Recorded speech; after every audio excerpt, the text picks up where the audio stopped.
ساری دنیا حسین حسین کرے، ساری دنیا حسین حسین کرے، ساری دنیا حسین حسین کرے، ساری دنیا حسین حسین کرے۔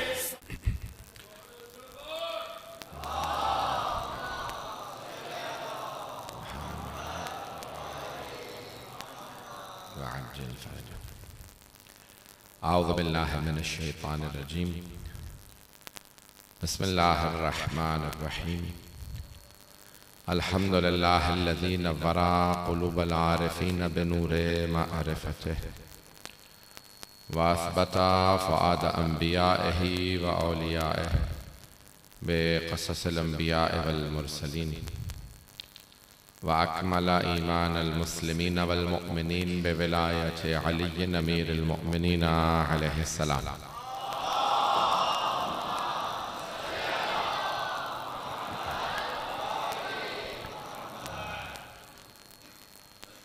والصلاة والسلام والتحية والإكرام على أفضل الموجودات، العبد المؤيد والرسول المسدد، المصطفى الأمجد، المحمود الأحمد، أعني أبا القاسم محمد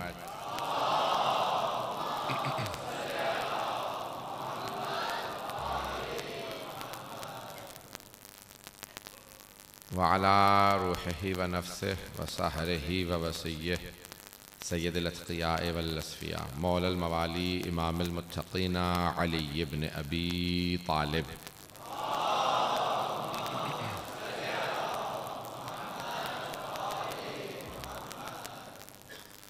وعلى أوصيائه لا سيما بقية الله في الأرضين، روحي وأرواح العالمين لتراب مقدمه الفدا، واللعنة الدائمة على أعدائهم أجمعين من الآن إلى قيام يوم الدين. أما بعد، فقد قال الله الحكيم في كتابه الكريم، بسم الله الرحمن الرحيم، إنا أعطيناك الكوثر فصل لربك وانحر إن شانئك هو الأبتر، صدق الله العلي العظيم۔ صلوات۔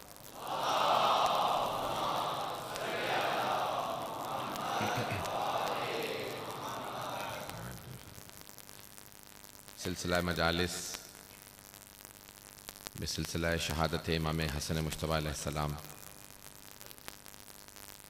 جاری رہا۔ سلسلے کی چوتھی اور آخری مجلس ہے۔ کل تابوت برآمد ہوگا، لیکن میں آج مسائل پیش کروں گا۔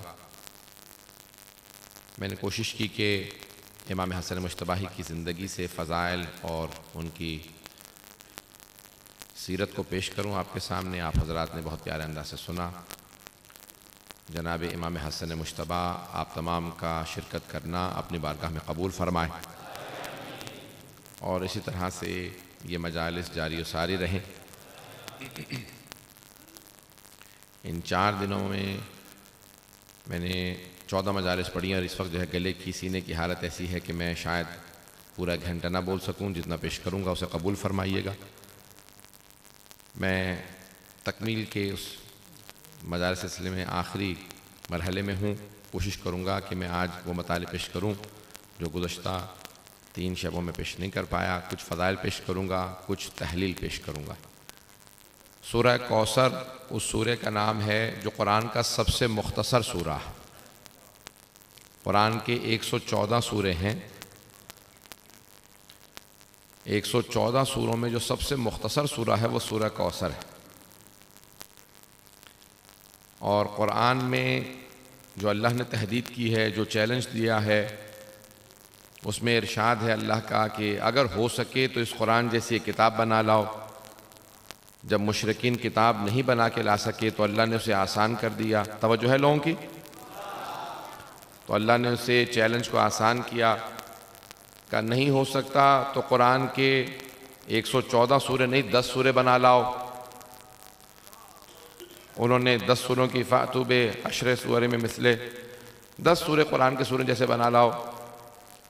مشرکین نے، کفار نے کوشش کی کہ قرآن جیسے 10 سورے بنا لائیں۔ جب وہ کوشش کرنے کے بعد ناکام رہے تو اللہ نے اور آسان بنا دیا کہ فَأْتُوا بِسُورَةٍ مِّن مِّثْلِهِ وَادْعُوا شُهَدَاءَكُم مِّن دُونِ اللَّهِ، جس کو چاہو اے مشرکین اپنی مدد کے لیے بلا لو۔ لیکن قرآن کے ایک سورہ جیسا بھی تم سورہ نہیں بنا سکتے. اور سب سے جو مختصر سورہ تھا پیغمبر اسلام نے وہ سورہ لکھوایا اور خانہ کعبہ میں لٹکا دیا. کہا کہ جہاں پہ 7 معلقات ہیں جو بہترین 7 قصیدے تھے جہاں پہ وہ لکھے ہوئے تھے اور خانہ کعبہ کے سامنے لٹکائے گئے تھے مشرکین کی طرف سے, وہاں سورہ کوثر کو لکھ کے لٹکا دیا گیا. جہاں سب سے طویل سب سے پیارے 7 قصیدے عربوں کے لکھے تھے وہاں سب سے مختصر سورہ لکھ کے لگا دیا گیا. اور حبیب خدا نے چیلنج دیا کہ قرآن کے سوروں جیسا صرف ایک سورہ بنا لاؤ. سب سے مختصر سورہ سورہ کوثر ہے. اب سارے کے سارے عرب قریش جمع ہو گئے, جواب دینے کی کوشش کرنے لگے. توجہ سے سنیے گا, جب سب کوشش کر رہے تھے کہ علم کا جواب علم سے دیں تو ان سے جواب بن نہیں پایا. ہر آدمی نے کوشش کی, عتبہ, شیبہ, ابو جہل, ابو لہب, ابو سفیان, یہ سب جمع ہوئے. ہشام, جتنے لوگوں کو جمع کر سکتے تھے کہا ہو سکے تو قرآن کے سورہ جیسا ایک سورہ بنانا ہے, اگر بنا لو تو پھر ہم نے محمد کا جواب دے دیا صلی اللہ علیہ وسلم کا. وہ اپنے طور پہ کوشش کرتے رہے. ان میں ایک شاعر تھا جس کا نام تھا شعشع, جو پورے سال کلام نہیں کرتا تھا, صرف ایک دن سال میں بولتا تھا. جس دن ایک بہت بڑا میلہ لگتا تھا مکے میں, سب جمع ہوتے تھے, وہ اپنی فصاحت و بلاغت دکھاتا تھا. ایک مرتبہ اس کے سامنے لے جایا گیا, اس نے پورے کے پورے اس سورہ کو پڑھا, کہا کہ اس کی غلطیاں نکال دے. اس نے قلم ہاتھ میں اٹھایا کہ غلطیاں لکھوں. ایک مرتبہ پڑھا, غلطی نظر نہیں آئی. دوسری مرتبہ پڑھا, غلطی نظر نہیں آئی. تیسری مرتبہ سورہ کوثر کی تلاوت کی. وہ جو پورے سال نہیں بولتا تھا بول اٹھا, ما ھذا من کلام البشر, یہ بشر کا کلام نہیں ہے, ما فوق البشر کا کلام ہے. اب وہ سمجھ گئے کہ جب کسی بھی شاعر سے جواب نہیں بن پا رہا تو وہ سمجھ گئے کہ ہم قرآن کا جواب نہیں لا سکتے. اس کے بعد انہوں نے رسول خدا کو اذیتیں دینا شروع کر دیں, پتھراؤ شروع کیا, تہمتیں لگانا شروع کی کہ یہ مجنون ہیں, شاعر ہیں, سنجیدہ نہیں ہیں. اذیتیں دیں, دہشت گردی شروع کر دی. رسول خدا پہ اتنا ظلم کیا کہ پیغمبر کو ہجرت کرنا پڑی. تو ایک بات واضح ہو گئی, جب کسی کے علم کا جواب علم سے نہیں ہوتا تو لوگ دہشت گردی شروع کر دیتے ہیں. کسی بھی ملک میں دہشت گردی نظر آئے سمجھ لو علم کا جواب نہیں ہے. اگر علم کا جواب علم سے دے سکتے ہوتے تو دہشت گردی کیوں کرتے؟ دہشت گردی علامت ہے, علم کا جواب نہیں ہے. آج میں دلیلیں پیش کرنا چاہتا ہوں. امام حسن مجتبیٰ اس آیت کا, اس سورہ کوثر کا سب سے بڑا مصداق جناب سیدہ, اور جناب سیدہ کے بعد جو پہلا مصداق ہے وہ حسن مجتبیٰ ہے. ائمہ کی حقانیت کے لیے اللہ نے بہت سی دلیلیں دی ہیں, قرآن دلیل ہے, لیکن اللہ نے جناب خضر کو ہمیشہ باقی رکھا, وہ سب کی گواہی دینے کے لیے آتے رہے. اور اسی لیے آج غیبت میں امام زمانہ کے پاس موجود ہیں. توجہ تو ہے لوگوں کی, میرا وعدہ زیادہ وقت نہیں لوں گا. سب کے لیے گواہی دی, جناب امیر علیہ السلام کے لیے بھی گواہی دی ہے, 12 اماموں کے لیے سب کے لیے گواہی دی ہے.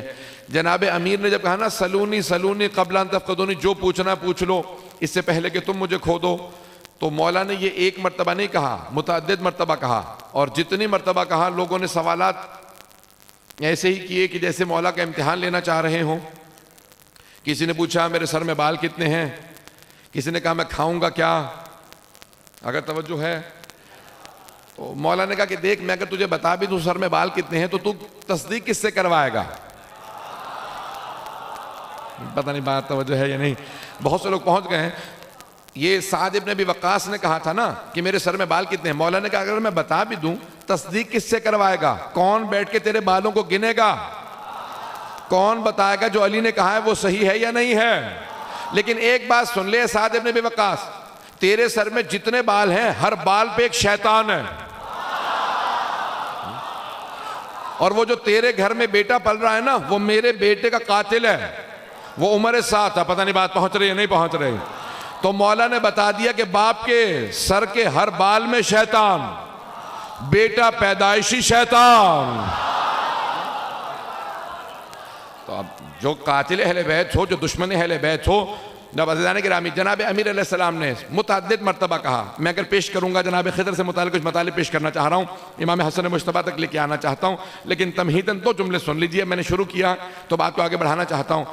جناب امیر نے متعدد مرتبہ کہا جو پوچھنا ہے پوچھ لو اس سے پہلے کہ تم مجھے کھو دو. ایک آدمی نے کہا یا علی بتائیے کھاؤں گا کیا؟ تو مولا نے کہا کہ تو دودھ چاول کھائے گا آج. اس نے کہا آج میں یہی نہیں کھاؤں گا. مولا نے کہا جا پھر، جب میں نے کہہ دیا اللہ نے تیری تقدیر میں لکھ دیا.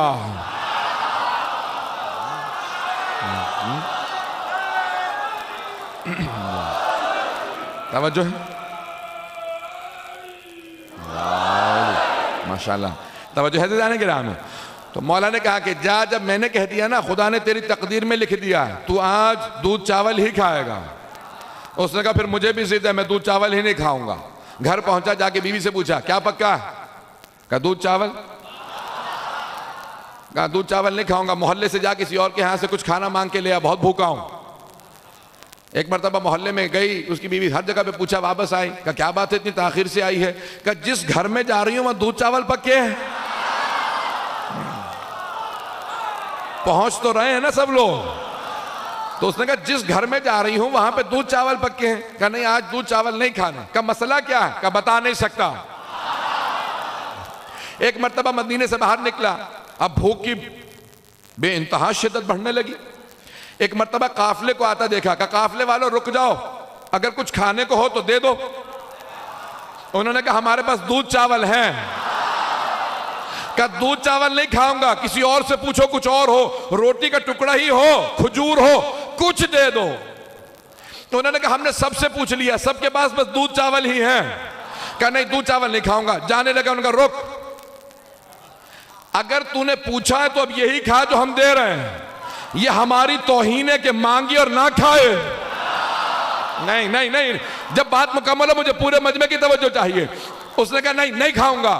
انہوں نے مار مار کے اسے دودھ چاول کھلائے. جب مار کھا کے مدینے پہنچا تو سامنے سے مولا کائنات آ رہے تھے. کہا بتا کیا کھا کے آیا ہے؟ تو اس نے پلٹ کے کہا میں نے دودھ چاول نہیں کھائے. مولا نے کہا جھوٹے، دودھ چاول بھی کھائے اور مار بھی کھائی ہے.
توجہ ہے جانے کیا؟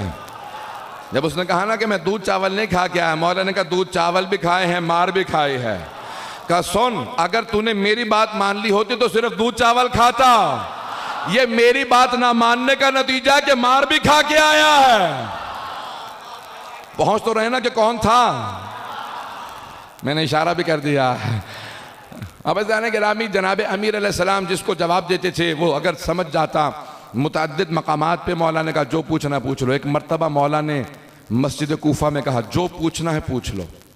پھر سوالات وہی ہونے لگے، کیا کھاؤں گا، کیا پہنوں گا. مولا نے کہا یہ سوالات مت کرو، اپنے علم میں اضافے کے لیے سوال پوچھو، میرے علم کا امتحان لینے کے لیے سوال مت پوچھو.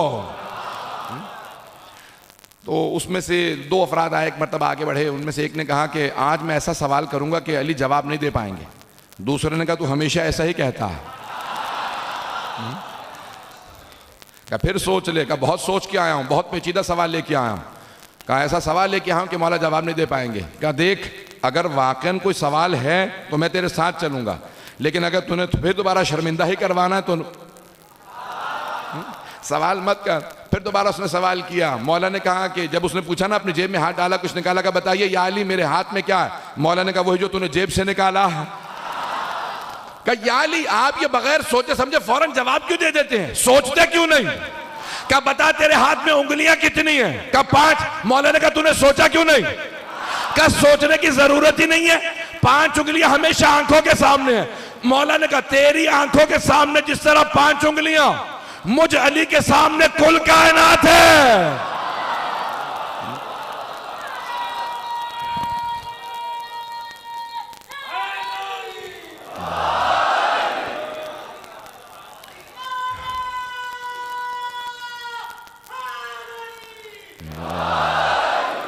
بھئی اللہ محمد عزیزان گرامی، یقین مانے گلے میں جتنی تکلیف ہے صرف آپ حضرات پڑھوا رہے ہیں کہ میں پورا زور لگا کے پیش کر رہا ہوں۔ جب ممبر پہ آتا ہوں فیصلہ کر کے آتا ہوں کہ نہیں پڑھ پاؤں گا، نہیں پڑھ سکوں گا، لیکن جب آتا ہوں تو یہاں پہ وہیں سے کرم ہونے لگتا ہے، عطا ہونے لگتی ہے، پھر میرا دل کرتا ہے کہ پیش کروں۔ تو اب سنیں گے مختلف ایسے ہی مسجد کوفہ میں سوالات ہو رہے تھے کہ یا علی بتائیے میرے ہاتھ میں کیا ہے، کھاؤں گا کیا؟ کہ اچانک ایک بزرگ کو جلال آیا، سر پہ امامہ تھا، کمر پہ پٹکا باندھ رکھا تھا، ہاتھ میں عصا تھا، چلنے کا انداز بتا رہا تھا جوانی میں شیر رہا ہوگا۔ ایک مرتبہ صفوں کو چیرتے ہوئے آگے بڑھے اور آنے کے بعد کہا یا علی میرے کچھ سوالات ہیں لیکن میں اپنی زبان میں سوال کروں گا۔ میرے مولا نے کہا جس زبان میں چاہو سوال کرو۔ جس زبان میں سوال آتا تھا اسی زبان میں جواب جاتا تھا، جس رفتار سے سوال آتا تھا اسی رفتار سے جواب جاتا تھا، جس کتاب سے لوگ سوال کرتے تھے میرے مولا اسی کتاب سے جواب دیتے تھے۔ تو انہوں نے کہا میں اپنی عبرانی زبان میں سوال کروں گا۔ انہوں نے سوالات کیے، پھر عربی میں کہا میں گواہی دیتا ہوں آپ حقہ کے وصی مصطفیٰ ہیں، حق آپ ہی کا ہے، آپ ہی کا تھا، آپ ہی کا رہے گا۔ ایک مرتبہ وہ سوالات کرنے کے بعد چلے، اب سارا مجمع پریشان، یہ کون تھے، کہاں سے آئے تھے، کیا کہہ رہے تھے؟ جناب امیر نے فوراً کہا گھبراؤ مت، یہ میرا بھائی خضر تھا۔ کئی سوالات انہیں کئی دنوں سے پریشان کر رہے تھے، یہ مجھ سے پوچھنے کے لیے آئے تھے۔ میں نے جناب خضر سے متعلق کہا تھا بچپن ہے امام حسن مجتبیٰ کا، 4 برس کے ہیں، جناب رسالت میں آپ کے زانوں پہ تشریف فرما ہے۔ اتنے میں کوئی بزرگ ہستی تشریف لائی، پیغمبر اسلام کو سلام کیا، کہا یا رسول خدا آپ پر اور آپ کی آل پہ درود و سلام ہو۔ پیغمبر نے اشارہ کیا بس میں بیٹھنے کے لیے، وہ تشریف فرما ہوئے، کہا یا رسول اللہ کچھ سوالات کرنا چاہتا ہوں۔ کہا سوال میرے نواسے حسن سے کرو، توجہ ہو، کہا سوال میرے نواسے حسن سے کرو۔ انہوں نے سوالات کیے، امام حسن نے جوابات دیے۔ اب صحابہ پریشان ہو گئے، کہا یا رسول اللہ یہ حسن مجتبیٰ اب کسی اور ملک گئے کہ زبان سیکھ کے آئے، کہ اسے جانے کی ضرورت نہیں ہے، یہ حجت خدا ہے۔ کہ یا رسول خدا یہ کون تھے، کس زبان میں سوال کر رہے تھے؟ کہ یہ میرا بھائی خضر تھا، اپنی زبان میں سوال کیا، حسن نے جواب دیا۔ کون ہے جناب خضر؟ جب جناب موسیٰ کو سیکھنا ہو، توجہ، جناب موسیٰ کو اللہ نے کہا موسیٰ جاؤ جا کے میرے عبد صالح کے پاس دوبارہ سیکھو۔ جب جناب موسیٰ کے ذہن میں صرف خیال آیا کہ مجھ جیسا کون ہوگا، اللہ نے مجھے صاحب کتاب بنایا، صاحب شریعت، صاحب امت، میں نے فرعون کو شکست دے دی۔ اللہ نے کہا موسیٰ ذرا ایک مرتبہ دوبارہ جاؤ سیکھنے کے لیے۔ جب موسیٰ کلیم اللہ کو سیکھنا ہو تو وہ حضرت خضر کے پاس جائیں، جب جناب خضر کو سیکھنا ہو تو حسن مجتبیٰ کے پاس آئیں۔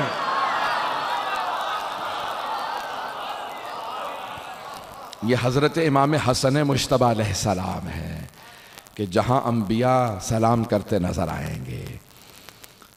سورہ کوثر کا مصداق ہیں، جناب سیدہ سلام اللہ علیہ کی آغوش کا اثر ہے کہ مولا فرماتے ہیں نا کہ میں نے اپنی والدہ سے پوچھا اماں آپ پوری رات دعا مانگتی ہیں لیکن میرے لیے اور میرے بھائی حسین کے لیے دعا نہیں مانگتی، آپ سب کے لیے دعائیں مانگتی ہیں۔ پروردگارہ مقداد کے بچے بیمار ہیں صحت دے دے، سلمان کے گھر میں فاقہ تھا رزق دے دے۔ ابو ذر اماں یہ آپ نے پوری رات نہ میرے لیے دعا مانگی نہ میرے بھائی حسین کے لیے۔ تو امام حسن مجتبیٰ کہتے ہیں میری ماں کی عظمت سمجھو۔ میری ماں نے کہا کہ بیٹا تم میرے دل میں بستے ہو، اللہ دلوں کے بھید جانتا ہے۔ جب میں نے سب کے لیے دعا کی ہے تو وہ جانتا ہے سیدہ کے دل میں کون ہے۔ میری جو بھی تمہارے متعلق خواہشات ہیں اللہ ان سب کو پورا کرے گا کیونکہ تم میرے دل میں بستے ہو۔ مولا فرماتے ہیں میں نے اپنی ماں جیسی دعا کسی کی دعا نہیں دیکھی کہ جن کی دعا میں ایسا درد تھا جو سب کے لیے دعا مانگتی، اور ہمیشہ فرماتی تھیں کہ اول جار بعد دار، پہلے ہمسایوں کے لیے دعا کر لو، اس کے بعد گھر والوں کے لیے دعا مانگنا، اللہ ہمسایوں کے لیے دعا مانگنے سے گھر والوں کے حق میں دعا قبول کرتا ہے۔ میں بات کو پہنچا گیا ہوں۔ میں ایک اور تاکیداً بات کہوں گا کہ جتنے بھی ہمارے افراد، میرے بھائی بچے خصوصاً، جب فرش عزا پہ جو آپ کے آنے کا ثواب ہے وہ باہر نہیں ہے، یعنی میرا مراد یہ نہیں ہے کہ جب مجمع زیادہ ہو تو باہر بیٹھ جاتے ہیں، لیکن جو افراد اندر جگہ ہو پھر بھی باہر ہی بیٹھے رہیں اور عادت بنا لیں کہ نہیں ہم لاؤڈ سپیکر پہ سن لیں گے، ٹیلی فون ہاتھ میں ہو، یہ فرش عزا کا ایک تقدس ہے جو ہمارے بزرگوں نے ہمیں سکھایا ہے۔ لاکھوں درود و سلام ہو ان ماؤں اور وہ باپ کے جو انگلی پکڑ کے بچوں کو فرش عزا پہ لے کے آئے پہلی مرتبہ۔ ان مجالس میں آنے کا بے انتہا ثواب ہے، تو اس لیے کبھی بھی باہر اپنا وقت ضائع نہ کریں، بڑے اہتمام کے ساتھ مجلس عزا میں ہمیشہ شرکت کریں، اس کا بڑا تقدس ہے، اور ہمیشہ بچوں کو عادت ڈالیں۔ اب جملہ پیش کرنا چاہتا ہوں امام حسن مجتبیٰ علیہ السلام کا، لیکن اس سے پہلے ایک اور بات کہوں گا کہ جتنے بھی آپ کے یہ جو اسکاؤٹس ہوتے ہیں، والنٹیئرز ہوتے ہیں، جتنے بھی خدمت کرنے والے انتظامیہ کے لوگ ہیں، ہمیشہ ان کے ساتھ پوری طرح سے تعاون کریں۔ یہ بلا معاوضہ ہمیشہ خدمت کرنے کی کوشش کر رہے ہیں آپ کی اپنی سیکیورٹی کے لیے، آپ کی حفاظت کے لیے۔ جو بھی خادم امام حسن حسین ہے وہی جناب سیدہ کی شفاعت کا مستحق ہے، تو اب جو خدمت کر رہے ہیں ان کے ساتھ ہمیشہ تعاون کریں۔ ایک اور پیغام دینا چاہوں گا کیونکہ میں کل صبح جا رہا ہوں، پھر اس کے بعد دوبارہ آؤں گا ایک مجلس کے لیے، 29 کی مجلس ہے، دوسرے مبارکہ میں، مجھے یاد نہیں ہے، تو انشاءاللہ اس مجلس کو وہاں پہ پیش کروں گا۔ چوتھے امام کا تابوت ہے، کیونکہ مجلس انہوں نے پہلے کہی تھی، میں نہیں پڑھ سکا، اور ان کا بے انتہا اصرار تھا کہ میں ہی مجلس پڑھوں، تو اب تابوت چوتھے امام کا مولا ہی کے فضائل، مولا ہی کے مصائب کو پیش کروں گا اس مجلس کے اندر۔ لیکن ایک اور بات یہ کہوں گا، جس حد تک ہو سکے آج ہمارے بہت سے نوجوانوں نے کربلا کی مثال دیکھتے ہوئے یہاں پہ پورے کے پورے 72 تابوت کے بعد بے انتہا مدد کی، تمام صفائی کر رہے تھے۔ وہ نوجوان، وہ بچے جن کو میں دیکھتا ہوں خدمت کر رہے ہوتے ہیں عزاداری کی، میرے دل سے ان بچوں کے لیے بھی دعا نکلتی ہے، ان کے ماں باپ کے لیے بھی دعا نکلتی ہے کہ جو عزاداروں کے بعد خدمت انجام دیتے ہیں۔ سید الشہداء نے بہت سے اپنے زائرین کو جب پیغام دیا، اس میں ایک پیغام دیا کہ میرے جہاں جہاں پہ بھی نام سے عزاداری ہو رہی ہے، میرے تمام خادموں کو میرا سلام کہہ دینا، میرے خادموں کو سلام کہنا، کیونکہ وہ میرے عزاداروں کی خدمت کر رہے ہیں، وہ ان عزاداروں کی خدمت کی وجہ سے میرے خادم ہیں، اور میرا خادم میری شفاعت کا مستحق ہے۔ تو جتنا ہو سکے خدمت کرنے والوں کے ساتھ تعاون کریں۔ میں صرف ایک امام حسن مجتبیٰ علیہ السلام کے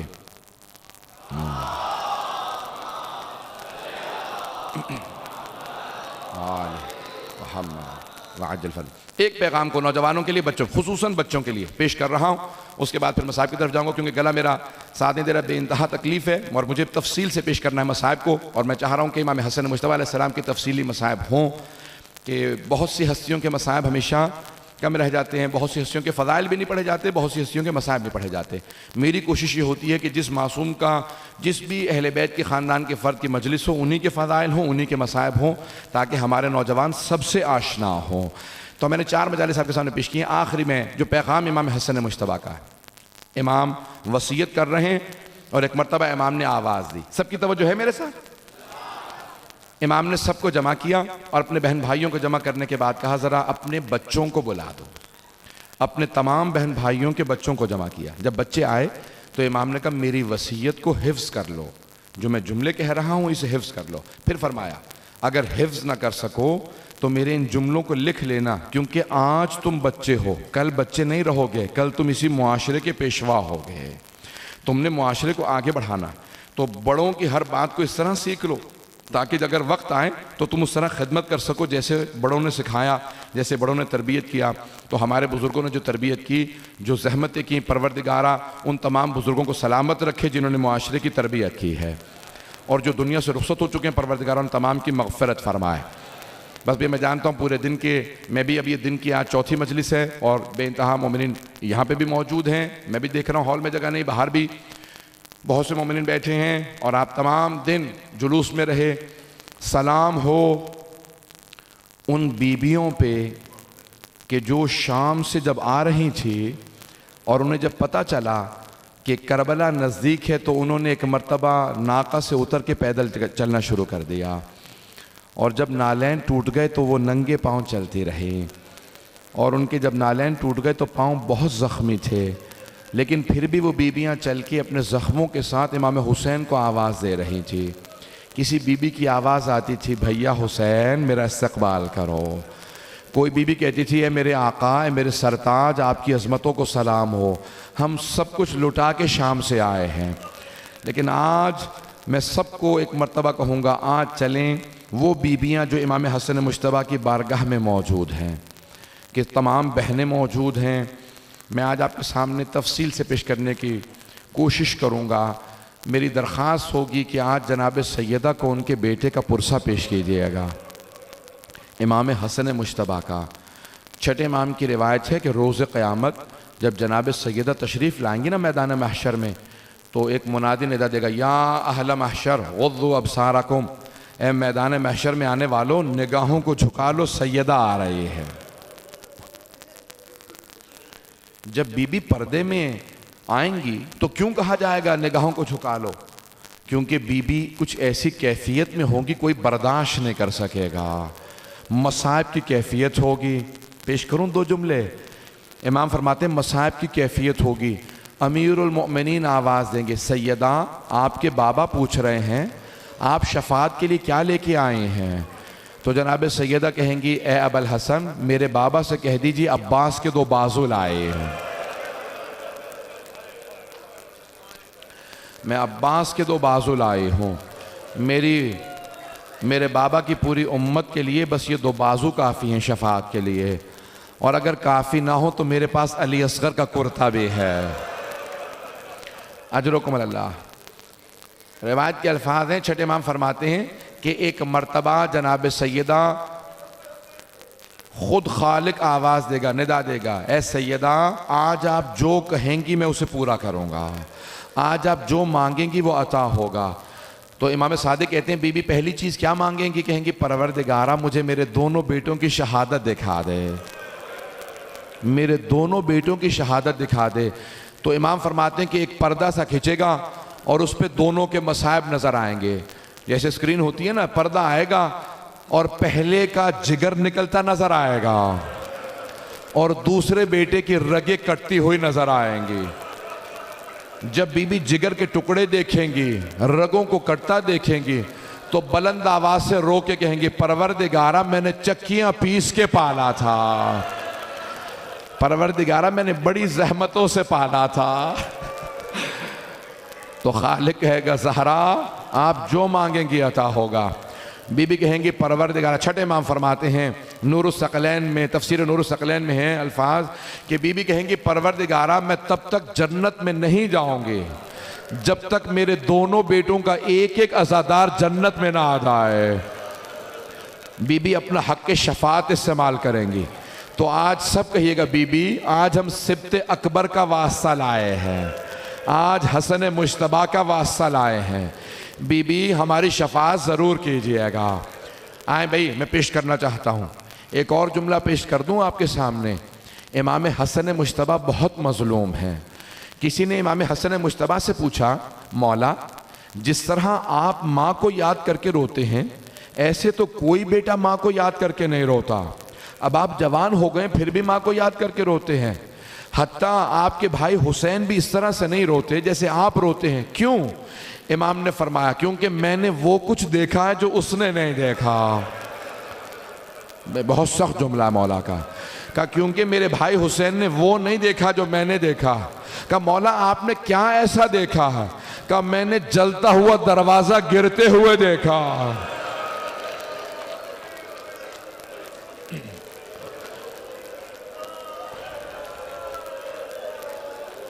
اجرکم اللہ۔ آج میں تفصیل سے پڑھنا چاہ رہا ہوں، پروردگارہ مجھے اتنی طاقت دے دے کہ امام حسن مجتبیٰ کے مصائب پڑھ سکوں۔ آپ پورے سال امام حسین کے مصائب سنتے ہیں، ذرا ایک شب میں امام حسن کے مصائب سن لیں۔ سنیں گے؟ نجف اشرف کے ایک بہت بڑے ذاکر تھے، ایک بہت بڑے واعظ تھے، بہت بڑے عالم دین، ہمیشہ مصائب پڑھا کرتے تھے۔ مجلس مختصر ہوتی تھی لیکن مصائب بہت طولانی ہوتے تھے، مجلس میں مصائب پہ زیادہ تاکید کرتے تھے۔ تو امام حسن مجتبیٰ کی مجلس پڑھ کے گھر گئے، کہتے میں نے اس رات خواب میں امام حسن مجتبیٰ کو دیکھا کہ مولا نے مجھ سے کہا کہ اے واعظ، اے ذاکر، تم میرے سخت ترین مصائب کیوں نہیں پڑھتا؟ تو باقی تمام خاندان اہل بیت کے سخت ترین مصائب پڑھتا ہے، میرے سب سے سخت مصائب کیوں نہیں پڑھتا؟ کہا مولا میں آپ کے سخت ترین مصائب پڑھتا ہوں، مولا میں آپ کے رونے والوں کو بتاتا ہوں، ایک ہی تو امام ہے جس کو جب زہر دیا گیا اس کا کلیجے کے ٹکڑے باہر آ گئے۔ کلیجے کے ٹکڑے بھی کبھی باہر آ جاتے ہیں، امام کے کلیجے کے چھلنی، کلیجے کے ٹکڑے ہو گئے تھے۔ کہا نہیں، مولا نے کہا یہ میرا سب سے سخت مصائب نہیں ہے، سنیں گے؟ کہا یہ میرا سب سے سخت مصائب نہیں ہے۔ کہا مولا میں آپ کے رونے والوں کو یہ بھی بتاتا ہوں کہ ہمارے ایک امام ہیں جن کا جنازہ گھر سے گیا اور کچھ ہی دیر بعد گھر واپس آ گیا۔ کبھی جنازے بھی گھر واپس آتے ہیں۔ اجرکم اللہ، کوئی بخل نہ کرے، آج کوئی رونے میں بخل نہ کرے۔ آج جناب سیدہ سے کہے گا بی بی آپ کا کون سا ایسا بیٹا ہے جس پہ ظلم نہیں ہوا؟ اجرکم اللہ۔ ایک مرتبہ امام حسن مجتبیٰ نے کہا نہیں یہ میرا سب سے سخت مصائب نہیں ہے۔ کہا مولا میں یہ بھی آپ کے رونے والوں کو بتاتا ہوں کہ ایک ہی امام ہے جس کا جب جنازہ گیا نا تو تیروں کے ساتھ واپس آیا۔ امام نے کہا نہیں یہ بھی میرا سب سے سخت مصائب نہیں۔ کہا مولا میں یہ بھی بتاتا ہوں کہ جب کسی کو لوگ باہر اذیت دینا تو وہ گھر میں آتا ہے، گھر میں سکون ملتا ہے، لیکن ہمارے ایک امام ایسے ہیں جن کے گھر میں جودہ بنت اشس جیسی بیوی تھی جو زہر دینے والی تھی، جس نے مولا کو 7 دفعہ زہر دیا۔ مولا نے کہا نہیں یہ بھی میرا سب سے سخت مصائب نہیں ہے۔ کہا پھر مولا میں نہیں جانتا آپ کا کون سا مصائب سب سے سخت ہے۔ امام حسن مجتبیٰ نے کہا اے واعظ اب جب تو میرے رونے والوں کے سامنے جانا نا تو میرے رونے والوں سے کہنا حسن مجتبیٰ نے کہا ہے میرا سب سے سخت مصائب یہ ہے، مدینہ شہر تھا، شہر کی ایک گلی تھی، گلی کا ایک دروازہ تھا، اس دروازے پہ آگ لگی تھی اور جلتے ہوئے دروازے کے پیچھے حسن مجتبیٰ کی ماں کھڑی تھی۔ میرے رونے والوں سے کہنا جب جلتا ہوا دروازہ گرا میں ماں کو دیکھ رہا تھا، میری ماں نے ایک مرتبہ دروازہ روکنا چاہا، جب دروازہ گر گیا آواز دی فضا الیکی، فضا میری مدد کو، میرا محسن شہید ہو گیا۔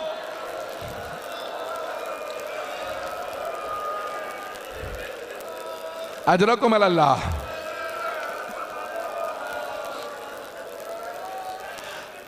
کوئی آج بخل نہ کرے، آج امام حسن مجتبیٰ کو بھی پرسہ دینا ہے ان کی ماں کا، اور جناب سیدہ کو ان کے بیٹے حسن مجتبیٰ کا۔ میں نے بھی مصائب تمام نہیں کیا، میں درخواست کروں گا، سنیں گے الفاظ امام حسن کتنے کریم ہیں۔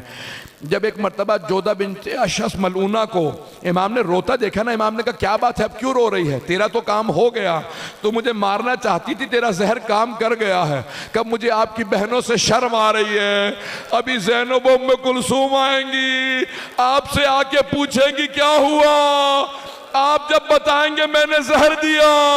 امام نے کہا پچھلے دروازے سے نکل جا، جو قاتلہ کو فرار کرنے دے۔ اجرکم اللہ۔ لیکن امام نے جاتے ہوئے اسے ایک جملہ کہا یاد رکھ تو نے مجھے زہر تو دے دیا، لیکن تجھے نہ معاویہ اپنے بیٹے یزید سے تیری شادی کرے گا جو اس نے وعدہ کیا تھا، اور جو پیسہ دے گا تیری بیماری پہ لگ جائے گا، تو بھی مجنون ہو جائے گی، امام کا قتل تجھے بڑا مہنگا پڑے گا، اور روز قیامت میری ماں تجھ سے حساب مانگے گی۔ اجرکم اللہ۔ بس بھئی اتنے میں امام حسین علیہ السلام تشریف لائے، تھک کے نہ سنیے گا، میں جانتا ہوں آج آپ سارا دن جلوسوں میں چلتے رہے، لیکن میں ایک درخواست کروں گا کوئی تھک کے مصائب نہ سنے۔ آج اس امام کا مصائب ہے جس کے لاشے میں تیر مارے گئے۔ بھئی یہی تو فرق ہے امام حسن حسین میں، ایک کے لاشے میں تیر تھے، دوسرے کا لاشہ تیروں پہ بلند تھا۔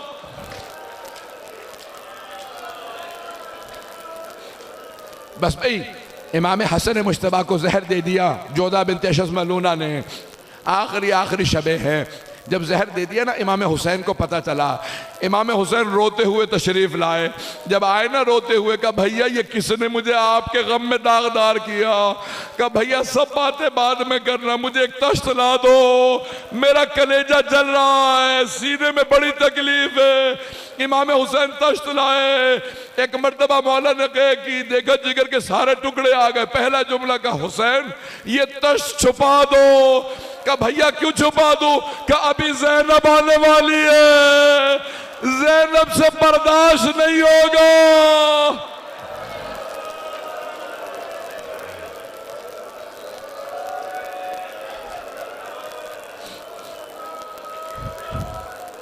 اجرکم اللہ، اجرکم اللہ، کوئی بخل نہ کرے۔ آج جب بھی ماتم کریں کہیے گا بی بی آپ کے بیٹوں کا بڑا غم ہے، بی بی آپ کا بھی ایک ہاتھ ہمیشہ پہلو پہ رہا کرتا تھا، بس بھئی اب لوگوں سے برداشت نہیں ہو رہا، میں آگے بڑھ رہا ہوں۔ ایک مرتبہ امام حسین علیہ السلام نے تشت کو چھپایا، بہنیں آئیں، ساری بہنیں رو رہی تھی۔ جب بہنیں رو رہی تھی نا اس مقام پہ امام حسن نے سب کو روتا دیکھا۔ جب امام حسین کو روتا دیکھا نا کہ امام حسین کی رو کے آنکھیں زخمی ہو گئی ہیں، کہ ذرا میرے بھائی حسین کو بلاؤ۔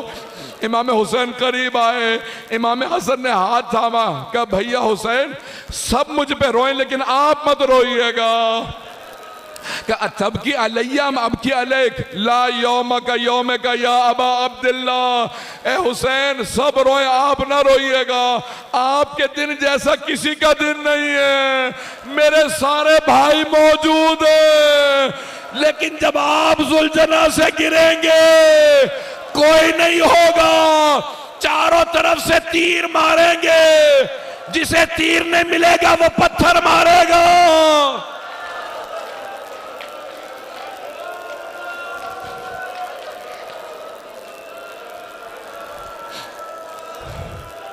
اجرکم اللہ۔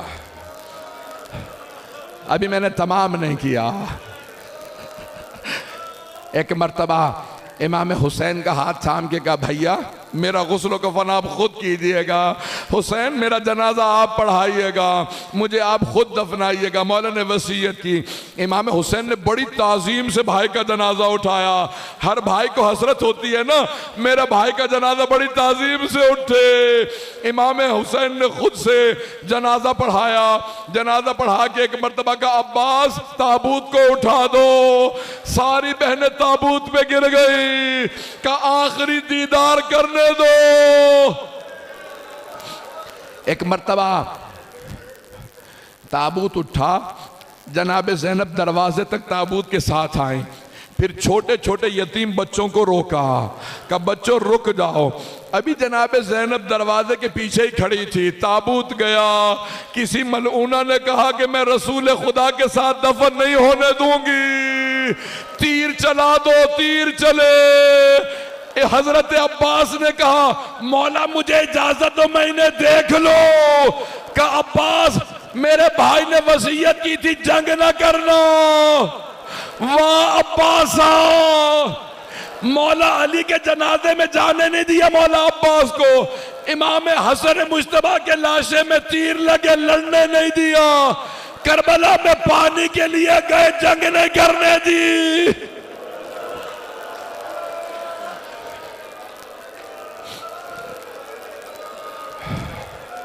اجرکم اللہ۔ بس میں آخری مرحلے میں ہوں، اب آپ بھی تھک گئے ہیں، مسلسل رونا جناب زینب کا کام ہے۔ ایک مرتبہ امام حسین نے کہا عباس تابوت کا رخ واپس موڑ لو۔ جناب عباس نے رونا شروع کر دیا کہ مولا بہنوں کے سامنے کیسے لے جائیں گے۔ تابوت گھر میں وارد ہوا، جناب زینب ابھی دروازے کے پیچھے کھڑی تھی، دروازہ دوبارہ کھلا، جیسے ہی تابوت آیا جناب زینب نے نہ امام امیر المومنین علی کو یاد کیا نہ رسول خدا کو، ایک مرتبہ ایک کونے کا رخ کیا کہ اماں ذرا آ کے دیکھو، آپ نے چکیاں پیس کے پالا تھا، اتنے تیر لگے حسن مجتبیٰ کے لاشے میں۔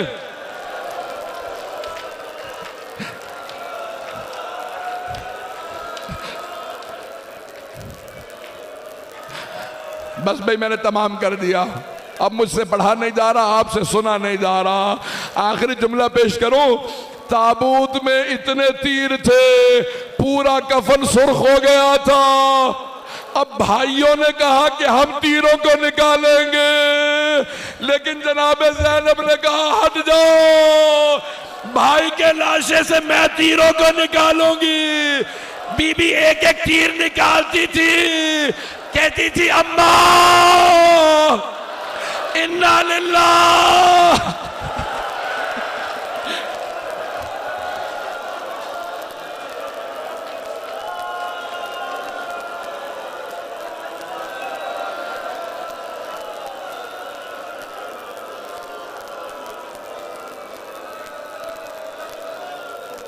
ساری دنیا حسین